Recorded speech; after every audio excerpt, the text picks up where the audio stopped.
جو ہے بجٹ پیش کیا جائے جس کے اندر IMF کی ہمیشہ سب سے پہلی یہ ڈیمانڈ ہوتی ہے کہ سبسڈیز ختم کر کے یوٹیلیٹیز کو جو ہے سکریو کیا جائے. جب آپ گیس, بجلی اور دیگر چیزوں کو مہنگا کریں گے, پیٹرول کو, تو عام آدمی بھی اس سے افیکٹ ہوگا. ہر آدمی جو ہے وہ 250 روپے لیٹر پیٹرول نہیں خرید سکتا. جو سب سے بڑا اضافہ چند دن پہلے جو بجلی کی قیمتوں میں ہوا ہے کہ جو بیس ریٹ ہے 16 روپے سے بڑھا کر 24 روپے کر دیا گیا. بیٹھے بٹھائے 100 یونٹ والے, 200 یونٹ والے اور 300 یونٹ والے جو ایک بڑے بجلی کے یوزر ہیں ان کی کو بجلی کے بل میں جو ماہانہ ہے وہ 50 سے 70% اضافہ ہو گیا.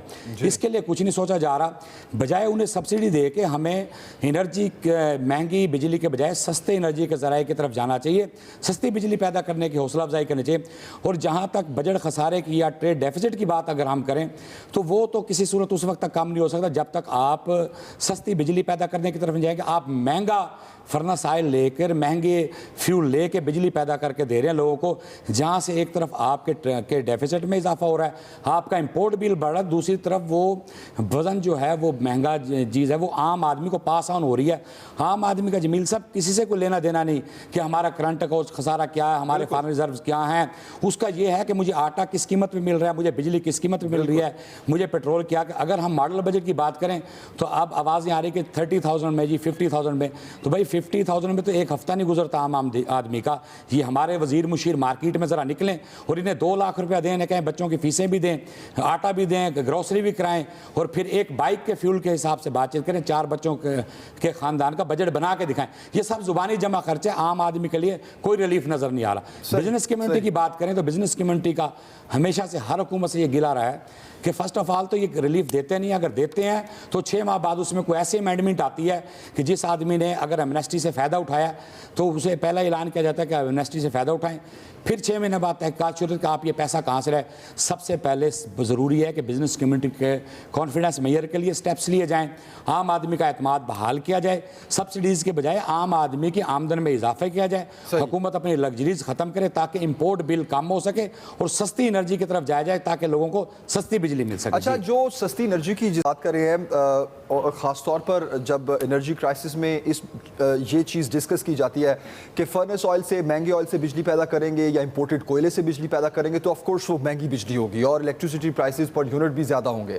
تو پوری دنیا میں یہ رجحان دیکھا جا رہا ہے کہ سولر انرجی, ونڈ انرجی اور اس کے بعد ڈیمز پر خاص توجہ دی جاتی ہے. آپ کے خیال میں الیاس بھائی, اب جس طرح اس بجٹ میں حکومت سولر پینلز پر امپورٹ کی مد میں جو ٹیکسز ہیں اس پہ چھوٹ دے رہی ہے, تو اس فیصلے کو کتنا خوشائند دیکھ رہے ہیں آپ؟ دیکھیں یہ تو ابھی کرنے جا رہے ہیں سولرز وغیرہ پر, تو جو ابھی جو ذرائع ہیں جو مہنگے ہیں, گیس بھی مہنگی ہوگی انٹرنیشنل مارکیٹ, فرنس آئل بھی اور دوسرے تیل بھی مہنگے ہو گئے. تو اس وجہ سے اگر گورنمنٹ اس کی طرف آتی ہے تو اس کے لیے ایک بڑا ان کو کرنا پڑے گا, اپنا میکنزم بنانا پڑے گا تاکہ اس سسٹم کو چلایا جا سکے.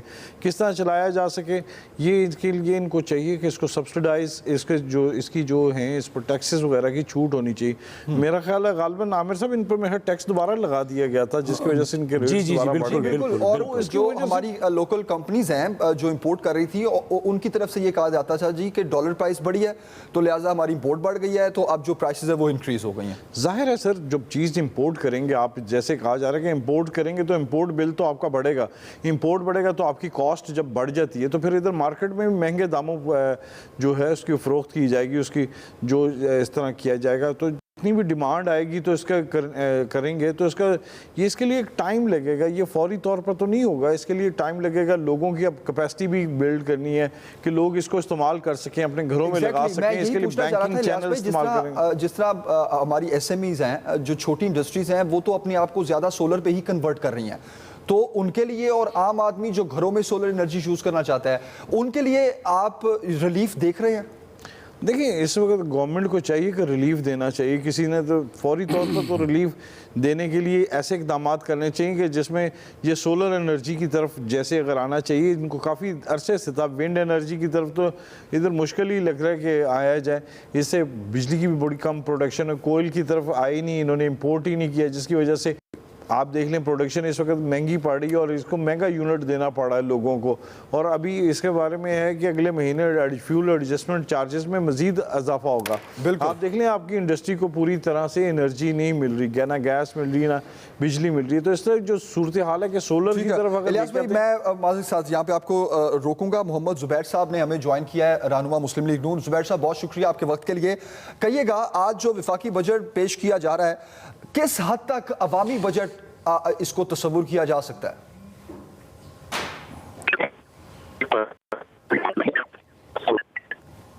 بہت سی دفعہ ہونا بھی یہ بجٹ وہ ہونا چاہیے جو لانگ ٹرم بہتری عوامی کی کرے. سب سے زیادہ امپورٹنٹ یہ کہ کیا ایسا بجٹ ہے جو کہ بزنسز کو انسینٹیو دے انویسٹمنٹ کرنے سے, تاکہ محمد زبیر صاحب, معذرت کے ساتھ آپ کی آڈیو میں کافی ڈسٹورشن آ رہی ہے, آپ سے دوبارہ رابطہ کرتے ہیں. آپ کا پوائنٹ آف ویو ضرور ہم اس میں جاننا چاہیں گے, کیونکہ خاص طور پر موجودہ گورنمنٹ کے لیے جو یہ ایک بڑا چیلنج ہے کہ آئی ایم ایف کو پورا کرنا ہے. آئی ایم ایف کے ساتھ ہمیں چلنے کے لیے, آئی ایم ایف کے پروگرام کو جاری رکھنے کے لیے ہمیں آئی ایم ایف کی شرائط ماننا پڑتی ہیں, اور آئی ایم ایف کے ساتھ معاہدے میں رہتے ہوئے ہی ہم کسی دوسری تیسری آپشن پر غور کر سکتے ہیں. تو موجودہ گورنمنٹ کے لیے جو یہاں یہ اتنا بڑا چیلنج ہے کہ آئی ایم ایف کی شرائط کو بھی پورا کرنا ہے, وہیں موجودہ گورنمنٹ کے لیے بڑا چیلنج یہ ہے کہ انفلیشن سے کس طرح نمٹنا ہے, خاص طور پر غریب عوام, جس طرح ہم پہلے ڈسکس کر رہے تھے کہ عوام کو صرف اسی چیز سے غرض ہے کہ اس کا گھر کس طرح چلے گا, اس کا بجٹ کس طرح مینیج ہوگا. الیاس بھائی پلیز کنٹینیو. دیکھیں, عوام کا جو گھر چلنے کے لیے جس طرح ہم نے بتایا کہ لوگوں کا اس سے کوئی انفلیشن سے, کوئی بجٹ اس سے ریلیف سے, وہ کوئی یعنی کہ ٹریڈ ڈیفیسٹ سے کوئی تعلق نہیں. ان کا جو بجٹ ہے کہ ان کی گھر کس طرح چلے گا. آپ دیکھ لیں ادھر کم سے کم جو تنخواہ بھی ہے 20 سے 30 ہزار روپے کے درمیان ہے. لوگ کس طرح گزارا کریں گے, گھر کا کرایہ کس طرح دیں گے, بجلی کا بل کتنا دیں گے, بچوں کی فیس کس طرح دیں گے, کھائیں پئیں گے کیا. آپ کو ہوتا ہے 60 سے 70% وہ یہ بجلی کے بل, پانی کے بل, گیس کے بل اتارنے پہ لگا دیتے ہیں بچوں کی فیس میں. باقی وہ کیا کھائیں گے. لو انرجی پر یہاں لوگ رہتے ہیں, جس طرح گورنمنٹ کو بھی سب کو پتہ ہے, اس پر سروے بھی ہوتے ہیں. سروے ہونے کے بعد یہ کہ صرف کاغذوں کی حد تک یہ فائلیں رہ جاتی ہیں. لوگوں کی آمدن بڑھانے کے لیے آج تک اس طرح کے اقدامات نہیں گئے, نہ انڈسٹریلائزیشن کرنے کے لیے ملک میں کیے گئے تاکہ لوگوں کو روزگار ملے, مواقع بڑھیں اور لوگوں کی آمدنی بڑھے. اس کے لیے آج تک آپ دیکھ لیں کسی گورنمنٹ کی جانب سے ایسا بات نہیں کی گئی, بجائے کہ سبسڈی دینے کے لیے. بالکل ٹھیک. الیاس بھائی کنٹینیو رکھیں گے, ابھی ایک بریک لیتے ہیں. اگلے گھنٹے میں بھی ہماری یہ اسپیشل بجٹ ٹرانسمیشن جاری رہے گی. ہیڈ لائنز کے بعد دوبارہ حاضر ہوتے ہیں. دیکھتے رہیے ایکسپریس نیوز.